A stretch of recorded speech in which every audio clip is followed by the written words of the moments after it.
Hello and welcome to another episode of Fan the Flames live podcast. Here at Fan the Flames, we believe that everybody has a spark, they have a dream, they have a desire, they have potential. And it's about how do we support them achieving those dreams? How do we get those sparks burning into those roaring fires? And so we have conversations with people that have been on those journeys, that have those roaring fires, or that work with people to make things happen. And today I'm delighted to be joined by Elaine. Elaine is a coach, she's a trainer, a facilitator, but she also does cakes. And for anybody that knows me, knows that I am a cake lover, and she does those beautiful Jamaican rum cakes. Hello, Elaine, and welcome to the show. Hi, Robert, and I'm absolutely delighted to be here with you today as well. Awesome. So, but I guess there's two things here. There's cakes, and there's coaching. So Yeah. which came first for you? Good first question, because I think they came together. The story behind that is, well, let's start with the cakes actually. The story behind the cakes is that my mum, she sadly passed away in 2018. Her nickname was Vi. And at her funeral, a lot of the people that actually spoke about her cakes. They were like she was like a legend for making these cakes. So that gave me the idea that the year in 2019 now to start a business up to actually keep the legacy going of her cakes. So I said that I'm going to turn my loss into a legacy, and that is when Vi's Jamaican rum cakes was born. And at the same time, I just moved back to England from France, where I'd been living for over 20 years. And I literally had to start again. What I was doing in France, even though I was doing coaching and training, I couldn't do it in the same way here as I did over there, because my added value was that I was doing everything in English. And obviously back in England, the English wasn't important. And so I got some opportunities to train. One of my French clients actually offered me, he said that if I found a coaching diploma or certification that I could do, then he would pay for me to do that, because he really saw the potential that I had. And that's how I ended up doing a diploma in coaching, and that was just before the lockdown. I think I was the last one of the people in the cohort that was the last to be able to do it actually in person, because afterwards COVID struck. And so yeah, I was doing them at the same time, if you like. Cool, brilliant. I just think we had a little bit of an interruption in the internet there, but we caught what you were saying. So that's great. Okay, so there's turning loss into legacy, and I think there's something really interesting about that. And I think, if you've ever had loss, there is something sort of fundamental in that pain that we can go through, that experience we can go through, and then that question of, so what do we do now? And there's something really beautiful in this idea that you went on. Well, actually, people spoke highly of this thing, that the rum cakes. So let's use that as a vehicle moving forward. And they also, there is a beautiful, loving, caring story that sits with that as well, which allows people to go, this isn't just about a startup. There is something more behind this. There is more energy and, I guess, emotion that sits behind it. Yeah, that's true. And I think that the story has touched a lot of people, to the extent that I was awarded from British Business Bank the Startup Business of the Year 2020-2021. Nice. Yeah, and then a week later, literally 7 days later, I also was chosen by Theo Paphitis to be the one of the start SBS. So it's the Small Business Sundays, it's called. So every Sunday, you can send a tweet into what he puts out there, and he chooses 6 winners. So I just did a little tweet about my story, and I was chosen, and it was really special because it was actually on Mother's Day. Oh wow.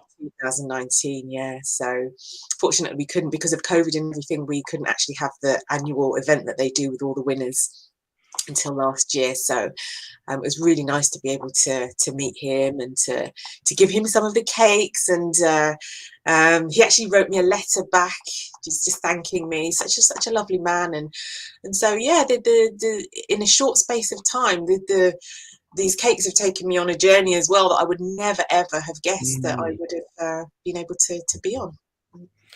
And then, it's interesting, isn't it, that when we put our heart and soul into something, there are impacts that we could never have imagined possible. Mm. And I often wonder about, when I'm doing a project or I'm working with somebody on a project or a goal, how invested are they in this? Because the more invested they are, it's like it sort of ripples back at them. There's this kind of, the energy comes back.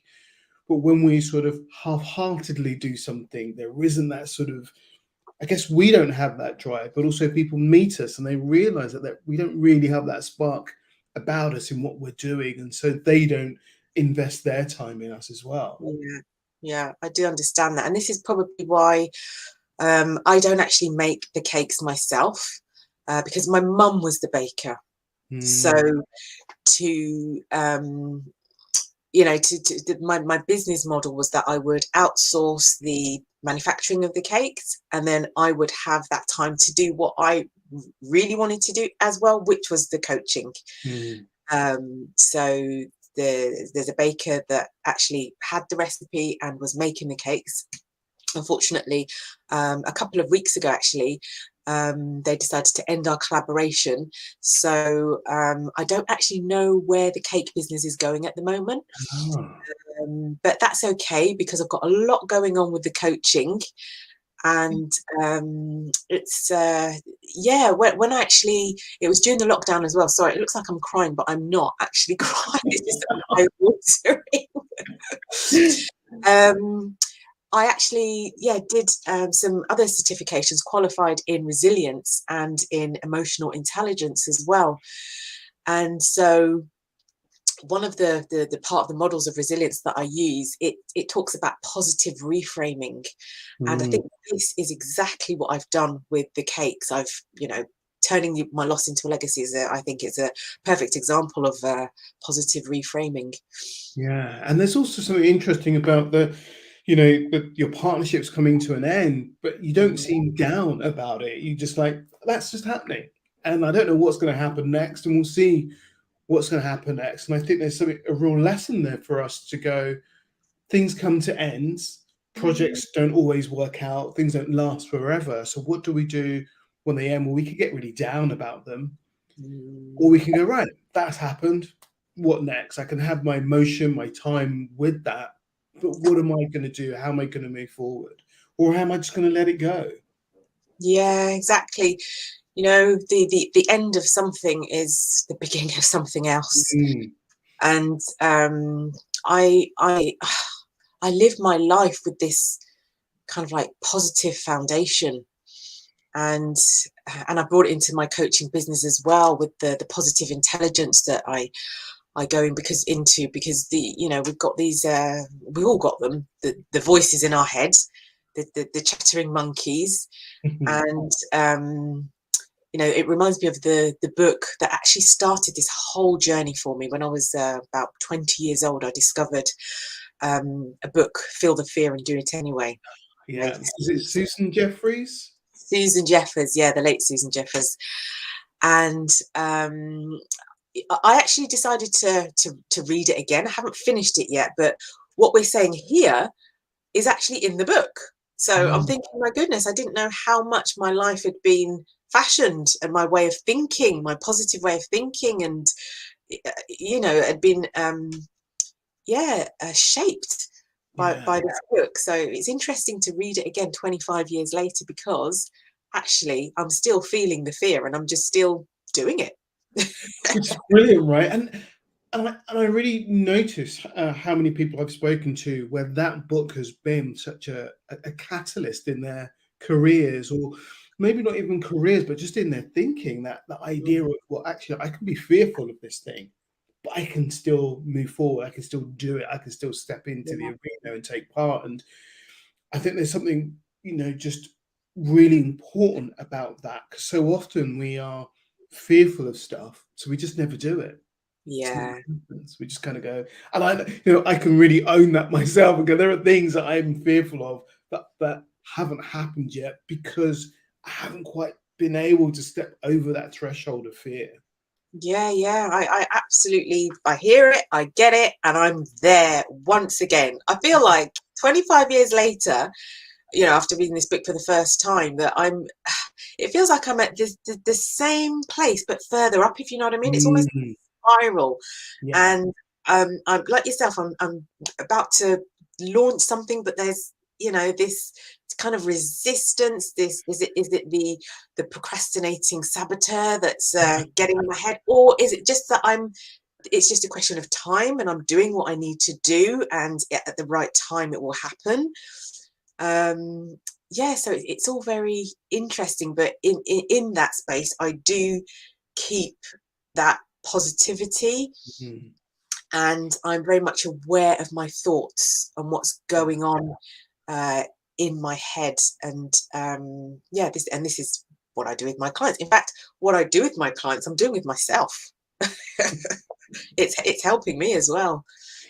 Yeah, and that's often what we talk about as coaches, that the work we do isn't just for somebody else, it's for Yeah. ourselves as well. There's this dualistic impact that takes place. And I think that, for me, awareness is a huge key. If we're aware of our thoughts and we're aware of our thinking, then we can go, wait a minute, I'm not doing that because right now I'm aware of that. I can make choices about it. Whether the choice is to go and learn some more about something, then to Mm. take the step, or whether the choice is actually I need some people around me supporting me to take that step. I need some scaffolding, or whether it's, and this is just scary and I'm procrastinating and I know I'm doing that, and at some point I'm going to push myself off the ledge. Yeah, no, it's yeah, that's exactly, it's exactly it. And who knows what's Mm, going to happen. But I'm sure you've heard of the acronym VUCA, you yeah. know, volatile, uncertain, complex, and ambiguous. And I just think more and more life, and my life is just uncertain. So I just got to get used to that. You're dealing with uncertainties.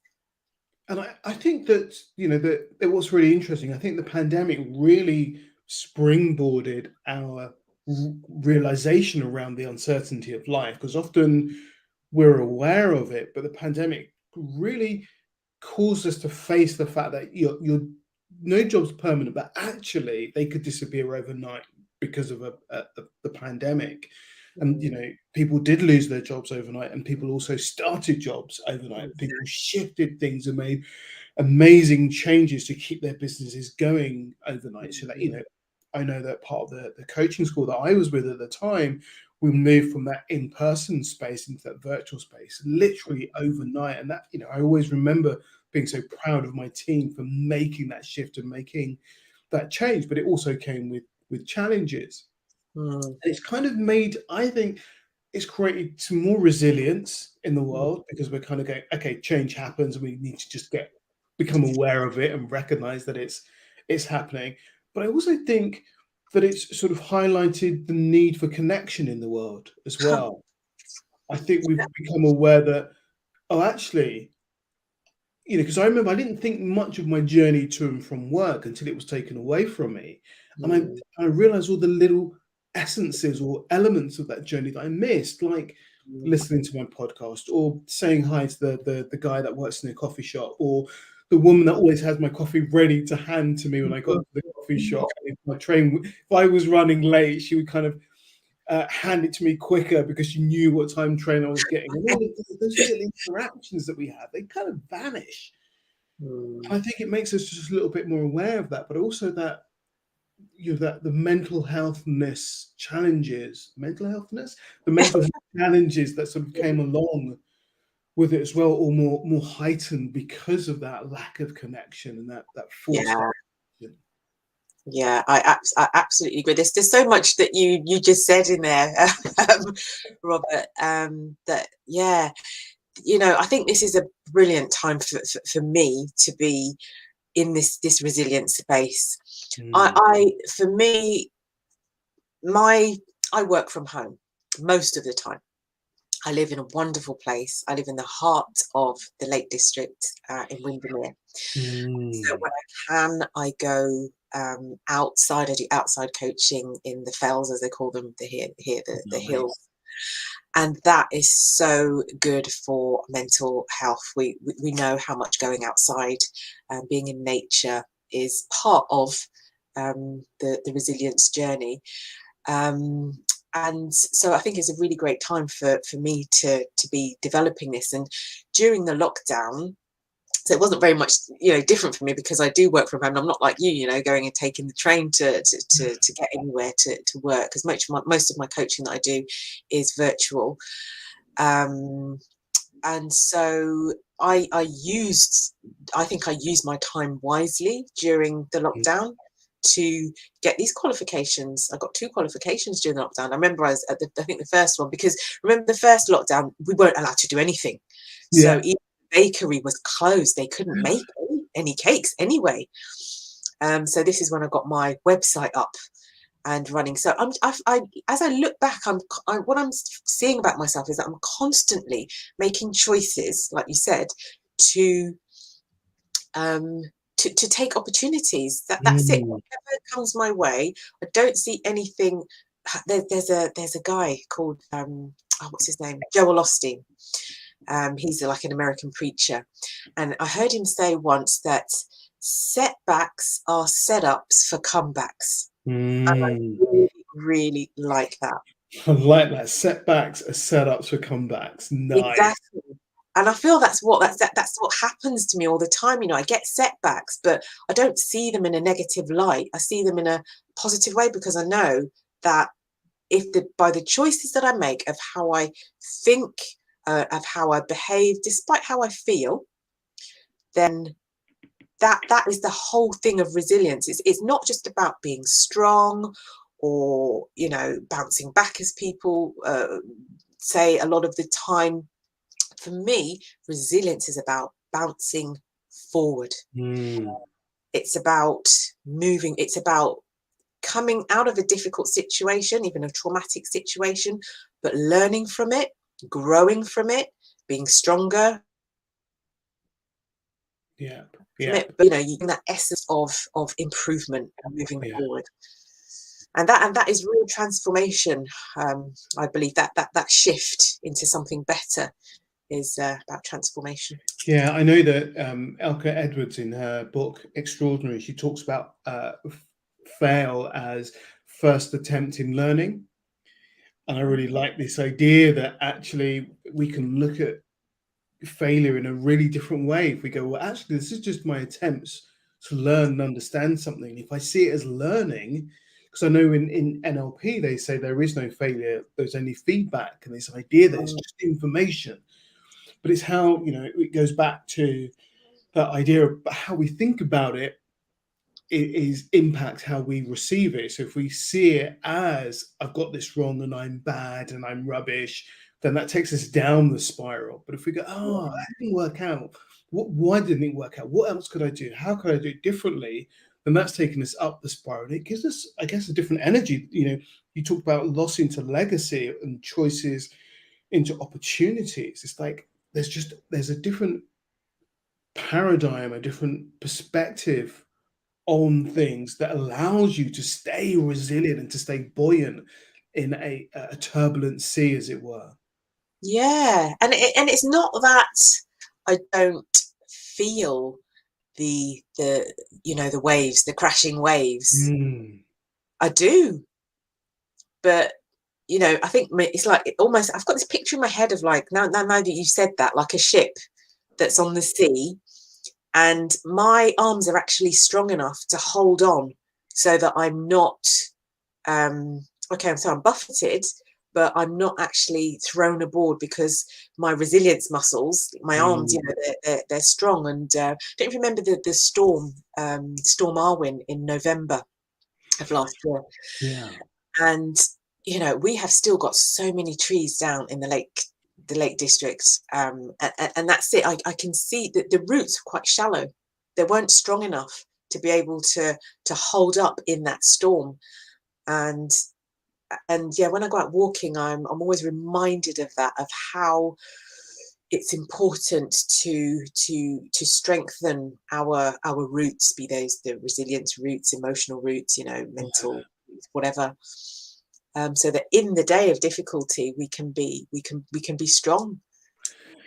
Yeah, and that sort of also reminds me of that kind of idea of our ability to be flexible and to be adaptable too, so that when that wind is pushing against us, we're not staying rigid, we're bending with the wind so we can flow with what's happening.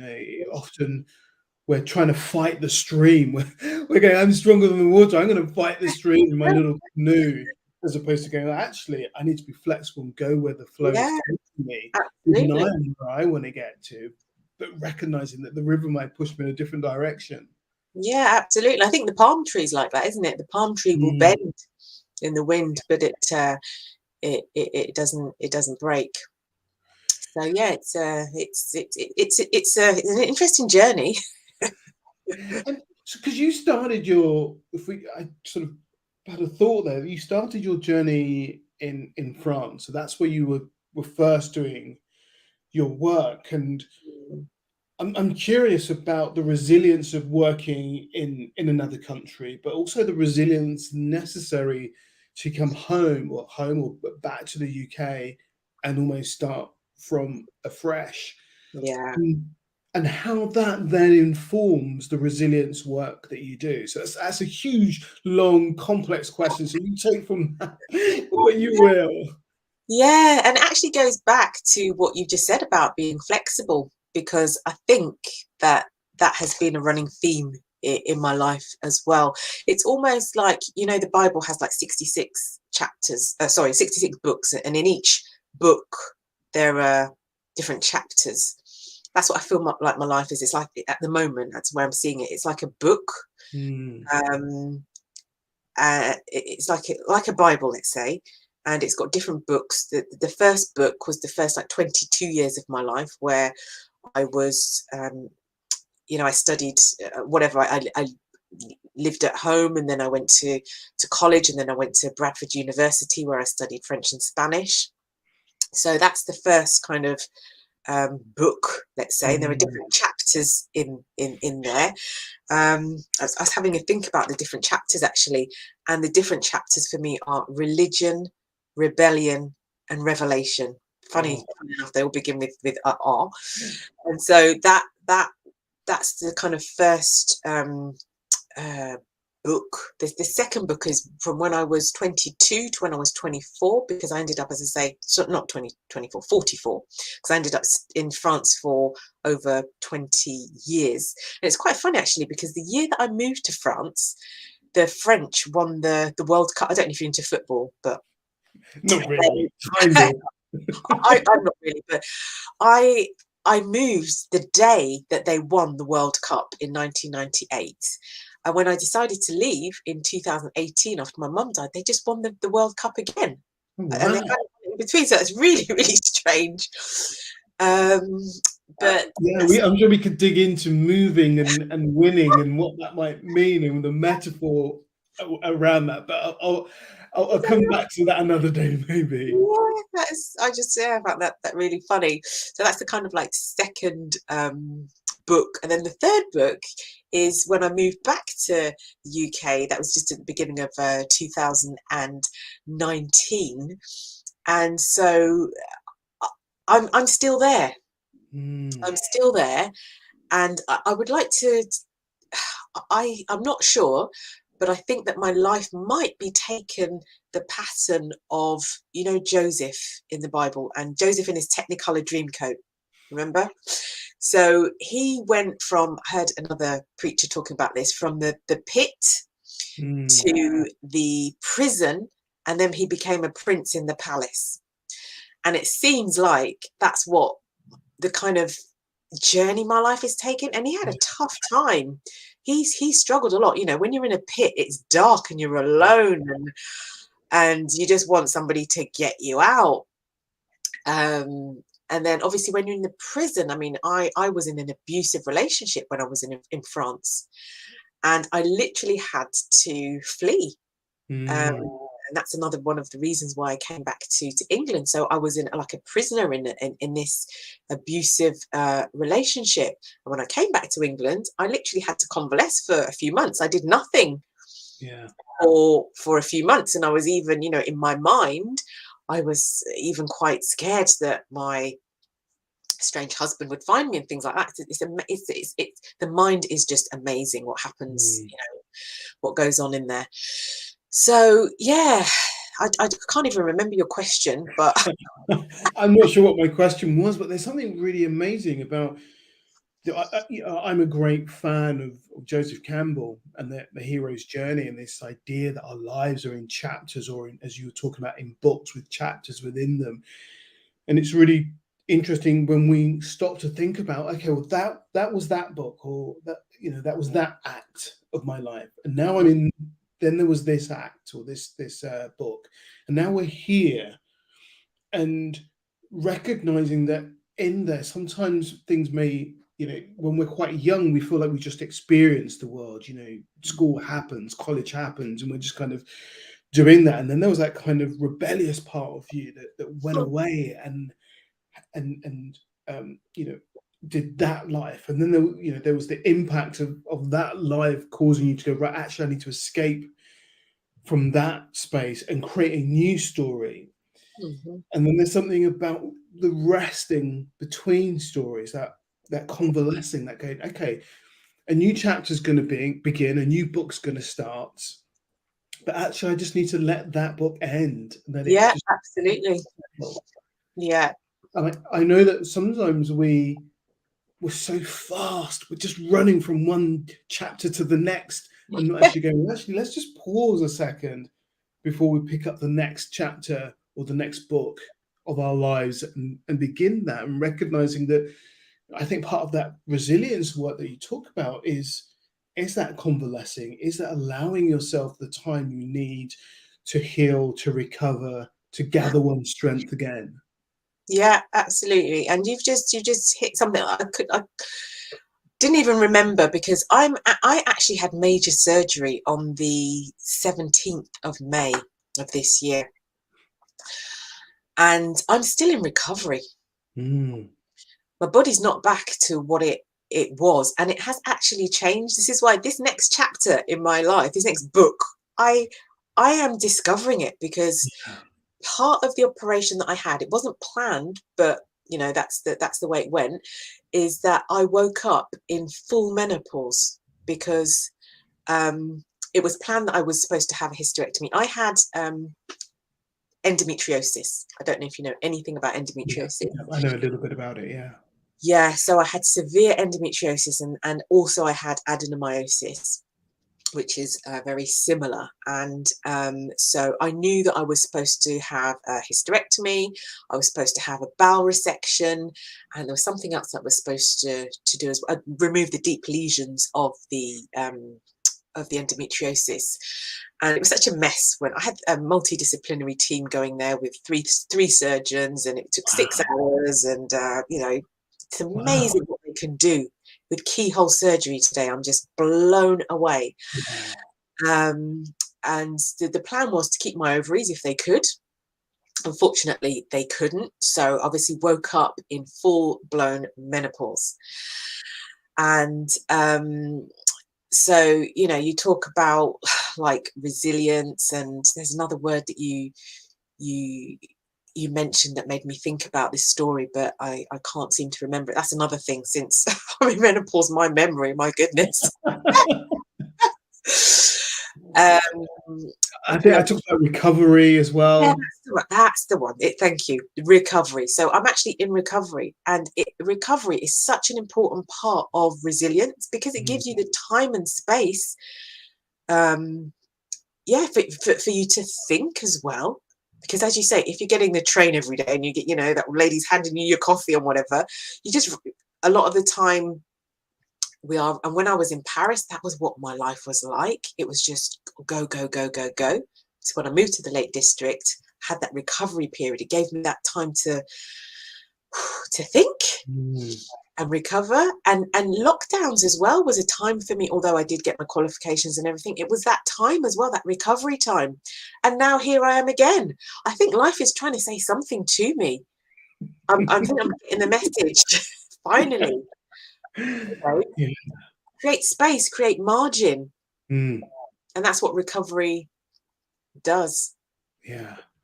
So I just want to, really thank you for being so open and so vulnerable in your sharing there, and I really appreciate it, because I think that often we see people, running their business, being successful, doing lots of things, but we don't see behind that. We don't see the life stuff, the messy life that sits with it, and there's something really beautiful and vulnerable and exquisite to see the kind of the full tapestry that is life, and all the mess that goes with it, as well as the beauty that Yeah. goes. I really want to thank you for that, because I think that often we look at things and we just think people just, they woke up and they were able to do that. Not that it took them 20 years to build a career and then they moved and changed their career, or it's easy for them, not recognizing that actually people go through challenges, and that has impact on them and creates change. Because I would imagine that in your space of recovery now, there is also an emerging of, well, who am I now? And who am I becoming in this? And the necessity for that quiet space, I guess, to, who's it? Ishik Tabla says, she said this, I went to a talk she did once, and she said, we have to get quiet enough to hear the whispers. And it's something that's just stuck with me. And this, I don't know, I mean, this was like 5 years ago she said this, and it's just always hung on in there, because I feel like when my world is too noisy, I can't hear the whispers of my soul. I can't hear the whispers of my wisdom or of the emergence of my life. So how do I get quiet enough to do that? So how do I stop, take a pause, and just listen to what's coming? Absolutely. Wow, that was amazing. And it's funny because I'm reading a book now. It's in my life, it's like, if it's not one thing, it's another. If it's not endometriosis, it's menopause. And so I'm reading a really good book at the moment about the menopause, and it's called The Wisdom of Menopause. You just mentioned that word, wisdom. And so what is, how can I say this? I am becoming, Michelle Obama can be becoming, why can't I? I am becoming. Yeah. And I'm not sure what I'm becoming, but if I look back and look at the kind of patterns that have played out in my life, I feel like I will be like the phoenix that will rise from the ashes once Yeah. again. You Yeah. talk about the flames and fanning the flames. That's it. It's this death and resurrection that is playing out constantly in my life, and it does in nature as well. So it's, as you say, not been easy, but exciting and interesting. But we do need time to think about these things deeply. And I guess, as we talked about earlier, take the learning from these things, take the wisdom from what they're offering us, and be open to that, because even those situations can be really challenging and really difficult, and I don't want to belittle anybody's challenge that they're experiencing. there is also a kind of, okay, so what can I do with that? As you talked about from loss to opportunity. What can we learn from that, and how might that help us to move forward? How might that help us to rise again as that phoenix? And I know in Martha Beck's book Integrity, there is this idea of rising through, and how do we become something by, and she's talking about by truth telling, by holding integrity. We go through, or Dante's Inferno, she uses that as the kind of holding form for her tale, for her learning. And there's something about, we go through these journeys and they can be full of flames and fire. And in the same with Joseph Campbell's work, where he talks about, we go to the underworld before we can return back to the original world, and we are changed. When we come back, we are changed. Absolutely. We're always accepted in our world. Absolutely. I mean, how gold is refined by fire, isn't it? So I just see that if we are willing to embrace it, and I obviously have been and still am, to embrace that refining process. Yeah, life seems to be a refining process, but it's to be made into to gold, Yeah, we talked about spirals earlier, and I was just, as you were talking about that, it made me think of circles, as that becoming. It's like we're getting closer and closer to who we are. Yes. And it's like the pressure that's put on a diamond to enable it to be a diamond. It's like the world puts pressure on us to become who we are.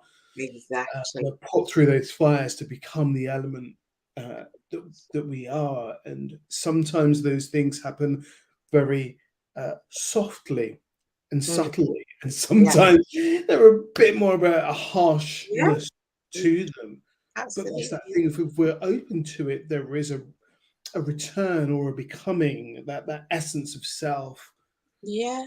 There's so much more. Yeah. Yeah. And this is why I'm embracing my hot flashes. This I'm in the this is the heat. I'm even reframing that. I mean, Christiane Northrup, she does talk about it in the Wisdom of the Menopause, of how we can actually reframe even the menopause. Not in every culture, the menopause isn't something to be like afraid of, or have such a negative connotations. It's something about women coming into to their power. Yeah. And so I'm embracing the night sweats, the hot flashes. I'm in the heat of it. And nice. I like that. Yeah, because there's something else going on there, isn't it? When we think about being in the heat of it, it's like we're in the cauldron of something else happening here. Yeah. A new power emerging into the space, or perhaps into the world. Yeah, absolutely. And I know that it doesn't stop with me, because if it will feed into because of these different perspectives that I have in different lenses, they will feed into what I do, and who I do it with, my clients, because I do bring my whole self into the coaching space as well. And as you say, you never know. Sometimes I think that my life, when I do reveal parts of it, how it could help somebody else. And this is why actually I started up a support group in the Endometriosis UK Cumbria support group, because I wanted to, when I was in Paris, actually, I was a part of a support group for women who were in abusive relationships. And so I saw the power. We're going back to what you said right at the beginning about support, and about people being together. And this is why I created, I benefited from it in that space in Paris. And now I've created the support group for, women with endometriosis in Cumbria, because it is actually a massive part. We go back once again to resilience. The model that I use, there's 6, the resilience model that I use. I use assessments, psychometrics, as a foundation for coaching, because it's an amazing way, I think, to for people to gain clarity, and like you said before, to gain self-awareness, just from that different perspective. So it opens up the conversation. And so part of the resilience model I use, a part of it is about supportive relationships. It's and I know that as self-employed, I have been since 2008. It's not easy, and I have created places to go to, have my own support network, because we can't do it on our own. We just can't, and that's why I think coaching is not going away. Because. And I think that's such a good point to kind of make people aware of that, because often people see successful people and think that they've just made it happen by themselves, and forget that there is a team behind them supporting them. You talked about outsourcing earlier, and I outsource some of the work that I do. And when I became freelance again, there was a real kind of, how do I do this if I don't have a team of people that are doing it with me? And then it's like, all right, how do I create that team in a new fashion? How do I have people around me and have communities around me that I can lean into and I can borrow from and lean and give to, in a way that recreates that sort of, I guess it feels like a village of people that are living together and supporting each other to make their own thing happen, but going, right, but let's all make everybody's thing happen at the same time. Yeah, we're social beings. Community is how we're supposed to live. Yeah. And if so many people, that's why sometimes so many people find themselves in difficult situations. They're cornered because they're on their own, and stuck with their own thoughts. And this is where coaching is so powerful, because it goes, well, let's think together, and let's break some of those thinking patterns, or let's just check out some of those thoughts and see, are they true? Are they real? What's causing that thinking to take place, and just to play with it and to shift it, to change it. I love that thinking partnerness of coaching. Yeah, absolutely. That's why when I coach groups, I like to put people into, to pair people up, or to put them in threes, to have I can't even remember what I call them now. Accountability partners, accountability buddies. Yeah. Because that as well, for me, it's important for people to become, independent. Of me. So if they are in their own space outside of the coaching sessions, they can be together and have their little community, and help and support each other out outside of the sessions. So that's important as well. Yeah, and I know when you said accountability buddy, I laughed there, because in any learning that I've done as an adult, I've always found myself an accountability buddy within that learning. So, when I did some coaching training 2 years ago now, Isabel was on the course, and we became accountability buddies. And then the recent work that I've done with physical intelligence, Anne and Carmen, they were part of my accountability buddies, because I know what I'm like. I need buddies to help me get over, because it's like, I know, I'm great at the creative and the ideas and the and thinking about stuff, but that kind of, right, when is it going to happen? When's that supposed to be in by? I need people who have that thinking to be around me to help support me through that. Yeah. I mean, I learned about accountability buddies. I was on, I don't know if you've heard of Fabienne Fredrickson. I was on her camp, so that was client attraction business school. That was back in 2016. And so I had an accountability buddy who was actually in, I think she was in Holland. And so we used to chat, once a week, and it was really, really helpful, because I'm the sort of person that I know that one of my weaknesses is I lack focus, and I know why that is. It's because I'm passionate about lots of different things, and so I can be quite dispersed. But I really think that having an accountability partner, it helps me to be more focused, and I will reach my objectives yeah, maybe perhaps quicker that way, or it just helps me with focus. Yeah, brilliant. Elaine, I could talk to you forever. I've just so loved our conversation. I've loved the kind of twists and turns and the unknowns that have emerged from this, and I really thank you for that. And